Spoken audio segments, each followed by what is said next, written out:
네, 안녕하세요. 주식후견인 문견우입니다. 오늘 22년 6월 27일 장마감 브리핑 시작하도록 할게요. 자, 일단 오늘은 어쨌든 간에 시장이 조금 다시 반등을 조금 했습니다. 금요일 날 옵션 만기일, 지난주 금요일이죠. 지난주 금요일 옵션 만기에서 이제 미국이 한 3% 정도의 상승률을 보이면서 시장이 조금 크게 같이 올라갔어요. 그런데 지금 상황은 그 미국 시장이 야간 선물이 보합이에요. 그래서 오늘은 어떻게 될지 모르겠습니다. 그래서 그 미국 지금 나스닥이 12,000을 넘었는데 지금 상황에서 이 12,000은 조금 과하거든요. 그래서 조금의 조정은 있을까라고 판단이 됩니다. 그래서 오늘 주식을 사신 분들보다는 조금 제가 항상 말씀드린 대로 비중을 갖다가 조금 더 크게 조절을 하시지 않았을까라고 생각을 합니다. 비중을 좀 더 크게 정리하셔야 돼요. 지금 매수를 늘리시는 거는 그냥 이제 도박 다시 가는 거죠. 강원랜드 가가지고 돈 잃었는데 그 돈을 다시 회복하기 위해서 강원랜드 가지 않고 뭐 다른 이제 뭐 외국 나가서 발리를 간다든지 그런 식으로 해서 다시 도박장 찾는 길입니다. 그런 상황이고 이제 신용장고는 그때 말씀드린 대로 20조 아래로 떨어지는 모습 보여주고 있고요. 그죠? 그리고 뭐 홍콩이나 이런 뭐 이렇게 항생 그 다음에 상해 좀 올라가고 있는데 제가 봤을 땐 글쎄요. 이게 올라갈 이유가 전혀 없어요. 올라갈 이유가 전혀 없고 뭐 외국인들 같은 경우에는 아까만 해도 선물이 순매수였는데 막판에 다 던졌죠. 그래서 뭐 총무적이 이렇게 역으로 돌아간 걸 볼 수 있고 요거는 제가 봤을 때 이제 그 어느 정도 공매도의 부분에 대해서 상환을 한 거라고 생각이 됩니다. 그런 상황인 거고. 자, 어쨌든 그 주말 동안에 한국 MSCI 선진국 지수 편입 불발이 되었다 이렇게 떴죠. 그리고 빨라도 3년 뒤에 된다고 얘기가 나왔는데 이건 제가 저번에 말씀드렸어요. 우리나라는 중국이 이제 자금이 들어가는 거에서 곁다리로 들어가는 거라고 말씀드렸죠. 그죠? 왜냐면 우리나라 자체가 이제 이머징 펀드예요, 이머징. 그러니까 개발도상국에 들어가는 그 자금이 한국에 들어오는 거라서 한국 자체는 전 세계 시장에서 크게 이제 영향을 못 받습니다. 그냥 아시아 자금 이렇게 있으면 그 아시아 자금의 대부분이 홍콩에 들어가죠. 왜냐면 이게 홍콩이 그 아시아 쪽에 이제 금융 허브니까 금융 허브로 들어가는 거고 예전에 한번 말씀드렸죠. 로스차일드가 영국에서 출발이 되었는데 이 영국에서 홍콩을 예전에 지배를 했잖아요. 그래서 아시아에서 홍콩이 이제 영국령에 대해서 이제 그런 금융 허브를 가지고 있다. 이렇게 말씀을 드렸던 거고, 이 금융 허브를 갖다가 중국이 제어를 하려고 하니까 지금 미국이랑 중국이 엄청나게 싸우는 거죠. 대만까지 줄 수는 없으니까 그렇게 되는 거고 어쨌든 그래서 이거는 크게 의미가 없어요. 뭐 누가 말씀하시기로는 뭐 4,500까지 이게 편입이 되면 갈 수 있다고 얘기를 하는데 지금 상황에서는 불가능하죠. 말도 안 되는 소리입니다. 지금 나스닥도 16,000원에서 16,000에서 11,000까지 갔었어요. 근데 무슨 뭐 우리나라가 4,500까지 가요. 이거는 전혀 근거 없고 신빙성 없는 얘기니까 무시하시면 됩니다. MSCI 들어간다고 해도 의미 없어요. 자, 그 다음에 이제 미국 IMF가 미국의 경제 성장률을 또 낮추면서 금리를 4%까지 올려야 된다라고 얘기를 하죠. 뭐 당연한 겁니다. 이거는 금리를 갖다가 올리지 않으면 물가 성장 자체를 갖다가 잡지를 못해요. 지금. 그래서 뉴스 보면은 아시겠지만 지금 저소득층 미국 내에서 이 사람들은 이제 소비 자체가 불가능해지고 있다고 얘기가 나오죠. 먹고 사는 게 이제 한계가 왔다라고 얘기가 되고 미국은 우리랑 다르게 렌트 개념입니다. 집이 렌트인데 이 렌트비를 내지 않으면 강제적으로 퇴거를 당해요. 네, 이런 부분도 상당히 압박이 많이 될 거고 그로 인해서 경기를 갖다가 어쨌든 간에 물가를 낮추는 쪽으로 가면 갈 수밖에 없는데 그게 금리의 인상이다. 이건 당연한 겁니다. 자, 사람들이 전자제품을 안 산다. 당연하죠. 살 수가 없죠. 지금 소비 자체를 줄이고 있는데, 그죠? 소비를 줄이고 있다.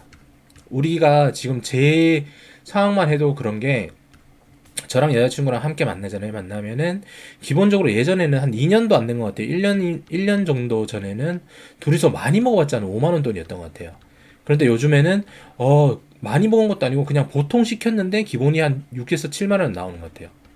그래서 제가 한 달에 식비가 상당히 많이 나가요. 저도 뭐 밖에서 계속 만나서 사 먹고 뭐 혼자 시켜 먹고 이러다 보니까 이 부분이 저는 뭐 그래도 어느 정도 감당을 할 수 있다고 치는데 남은 분들은 상당한 압박이겠죠. 그러면 저도 이거 먹는 거에는 좀 많이 쓰는 편이지만 옷이나 뭐 이런 것들 전자제품 이런 거에는 생각보다 별로 취미가 없어서 많이 사질 않아요.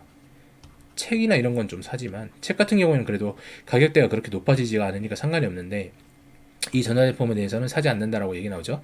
쌓이는 재고에 소가리를 갖는다.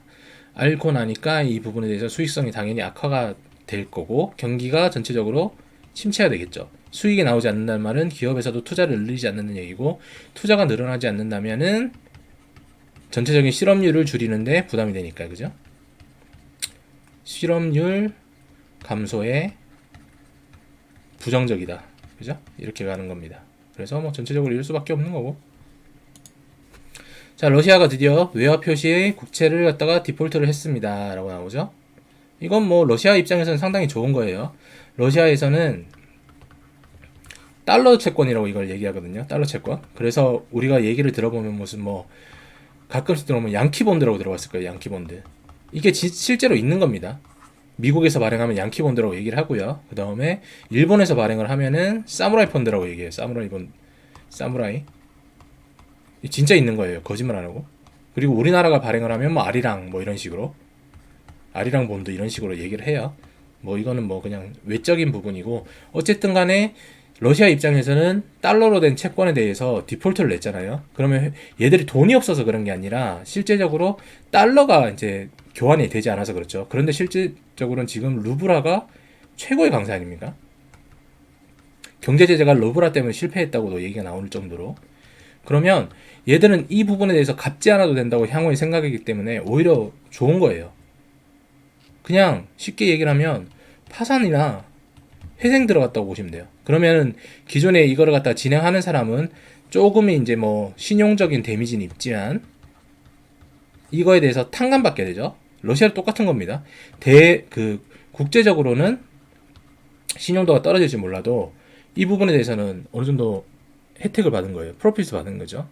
근데 이 신용도 보면은 에너지 부국이기 때문에 큰 타격이 없죠. 그래서 요즘에는 이제 경제학적으로 상당히 어려운 부분, 아무도 예측하지 못했던 이 에너지가 그 강점이 되고 무기화되면서 전 세계 글로벌 시장이 급변하게 돌아가고 있다 말씀드릴 수 있고요. 엔저 현상에 붕괴하는 일본 농가, 자민당이 선거 판세를 바꾸나 이렇게 되어 있죠. 지금 보면은 일본은 혼자서 계속 제로금리 추구하고 있죠. 제가 제로금리를 갖다가 하게 되면 말씀드린 게 있었잖아요. 그죠? 수입하는 부분에 대해서 데미지가 크다. 근데 이 수입이 대부분이 이 원료비, 그 다음에 사료값 이렇게 되는 거라고. 그죠? 그래서 우리가 먹는 거, 먹거리 이런 것들이 곡물이 대부분 수입이잖아요. 그죠? 밀, 뭐 옥수수 이런 건 다 사료고. 그래서 우리 농가도 이제 힘들어지고 그 부분이 소비자에게 전개가 되면서 우리도 물가가 올라가는 걸 갖다가 누릴 수 있다라고 얘기를 하는 건데, 일본 같은 경우에는 제로금리를 갖다 계속 간다고 얘기를 하니까 이 환율에 대한 격차가 점점 커질 거예요. 미국이 자이언트 스텝 1.75 한다고 했을 때 우리나라는 계속 따라가고 있잖아요. 근데 일본은 계속 그대로 있는 거예요. 그럼 키 높낮이가 계속 벌어지겠죠? 이 벌어지는 간극을 갖다가 어떻게 메꿀 수 있을지 저도 궁금하긴 하네요. 그런데 일본 국민들이 아무리 일본 국민성이 좋다고 하더라도 이 부분을 갖다가 계속 보고만 있지는 않을 것 같다는 생각이 듭니다. 여기 보는 것처럼 농업인들이 지지를 철회했다라고 얘기 나오는 것만큼 일단 뭐 엔저 부분에 대해서도 한번 고민해 보시는 것도 좋을 것 같아요. 그래서 어쨌든 제가 저번에도 한번 말씀드렸지만 엔저가 강해지게 되면은 관광업이 엄청나게 커지게 돼 있다. 그죠? 그래서 일본은 코로나 이게 엔데믹이 오면서부터 관광산업이 어마어마해질 거다. 대신에 반대로 내수 시장은 힘들어질 수가 있겠죠.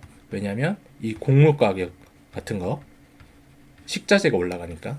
이거는 좀 한번 생각해 보셔야 될 것 같아요. 자, 오늘 뭐 어쨌든 아이고.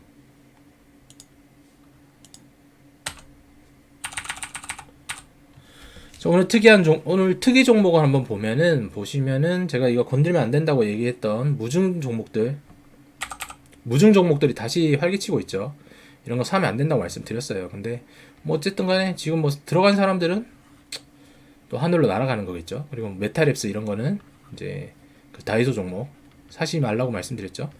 이렇고 하락 종목들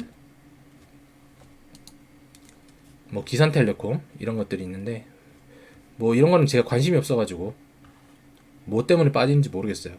그리고 이제 이거 원숭이 두창 관련 없다고 말씀드렸죠. 원자재가 그리고 좀 많이 빠지는 모습을 보이고 있는데 원자재는 빠질 수밖에 없다고 말씀드렸어요. 달러를 갖다가 이제 거래를 하는 건데 달러의 가치가 높아질수록 원자재 가격은 당연히 빠질 수밖에 없다라고 말씀을 드렸고, 차트 한번 잠깐 볼까요? 뭐 차트 일단 보시면은 뭐 제가 그때 예상하기로는 여기서 좀 더 깊이 있게 빠질 거라고 생각을 했는데 이렇게 올라와도 별로 좋지는 않다고 말씀을 드렸어요. 그죠?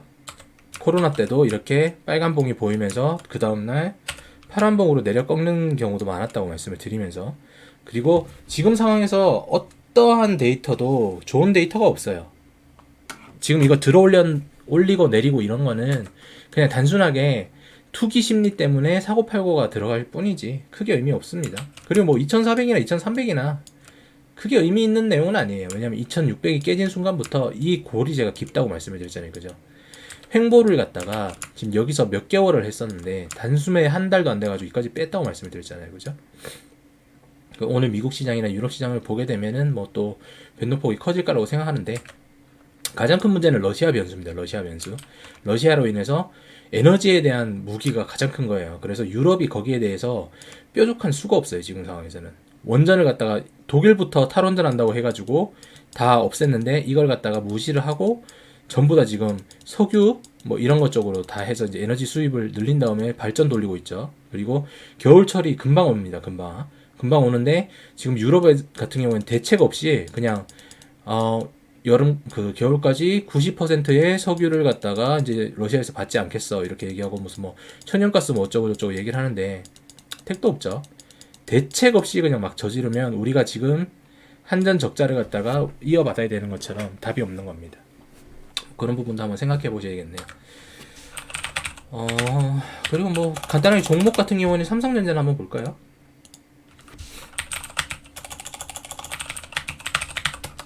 삼성전자 같은 경우에도 보시면은 오늘 막판에 상승폭이 밀렸죠. 밀렸습니다. 이거 오늘 뭐 금요일날 반등 나오고 오늘 올라왔다 좋다고 이렇게 매수하신 분들인데 이거 또 골로 가시는 겁니다. 무조건 비중이 높게 정리가 돼야 돼요. 오를 때마다. 지금 다 꼬시기예요. 꼬시기. 만약에 진짜 반등이잖아요. 진짜 반등이면은 장대 양봉 이만큼 나와야 돼요. 그래서 여기 있던 모든 하락률을 갖다가 다 커버 쳐야 됩니다. 근데 그렇게 하지 않죠. 살살 가지고 올라가는 거예요. 예시로 들어주면 코로나 때처럼 여기 보시면은 찐 반등 나왔을 때 며칠 동안에 하락폭을 갖다가 다 들어 올려버리잖아요. 그냥 이게 지금 퍼센테이지가 잘 안 나와서 그런데 상당히 높아요. 뭐 지수가 마이너스 3%, 그 다음에 마이너스 7%, 8% 이렇잖아요. 여기서 보면은 지수가 하루 만에 10% 반등이에요. 10% 반등. 이 봉이 중요한 게 아니고 10% 반등하고 그 다음 날에 5%까지 올라가고, 그러니까 이 이틀 동안에 지수가 15% 반등해요. 지수가 15%. 이 정도는 돼야지 상승했다고 볼 수가 있는 거죠. 그리고 여기는 꽉 차고 마무리되었어. 꽉 차고. 이런 포지션이 나올 때까지 기다려야 되는데 나올 리가 없죠. 당연히 안 나옵니다. 이거는. 누가 사서 올려주겠어요? 제가 사서 올려드려요? 아니면 뭐 증권회사나 뭐 이런 데서 지금 보면은 뭐 주어야 될 시기다 뭐 이러면서 뭐 줍줍하자 이런 사람들이 있는데 그런 사람들 멀리 하세요. 멀리 하셔야 됩니다. 그런 사람들은 언젠가는 내 귀를 갖다가 흔들리게 만드는 사람들일 거예요. 자산을 갖다가 잃게 만드는. 왜냐면 그 사람들이 줍줍을 해야지 이렇게 해서 왜 줍줍을 해야 돼? 이렇게 물어보면은 그냥 많이 빠져서 그렇지 않아? 주변에서 많이 힘들어해. 뭐 이 정도 얘기밖에 없죠. 뭐 기준금리나 이런 거에 대해서는 이해도가 아예 없기 때문에 어떻게 자금이 움직일 거라는 생각이 없어요. 그래서 그런 분들은 무시하시는 게 가장 좋습니다. 말씀을 드리는 겁니다. 오히려 이럴 때일수록 우리는 그냥 조금 더 쉬면 되죠. 굳이 뭔가를 하려고 할 필요 없어요. 이거는 뭐라도 하는 순간 뭐 반등이 잘 나온다고 하면은 뭐 이까지도 올라올 수 있겠죠. 차근차근 해가지고 올라올 수도 있겠죠. 그러면 뭐 현금 보유하신 분들 혹시나 또 그리고 물려 계신 분들은 여기서 이제 정리하셔서 손에 더 줄이시면 되는 거고, 뭐 저 같은 경우에는 뭐 계속 기다렸다가 이까지 올라오면 여기서 또 다시 매도 치면 되죠. 이거 더 올라오면 여기서 또 매도 치면 되는 거고. 매도가 무조건 걱정 없는 시장입니다. 매수가 무조건 지는 시장이에요. 그것만 아시면 될 것 같아요. 오늘 장마감 브리핑은 여기서 마무리 짓도록 하겠습니다. 구독과 좋아요 한 번씩 눌러주시고요. 다음 시간에 뵙도록 하겠습니다. 감사합니다.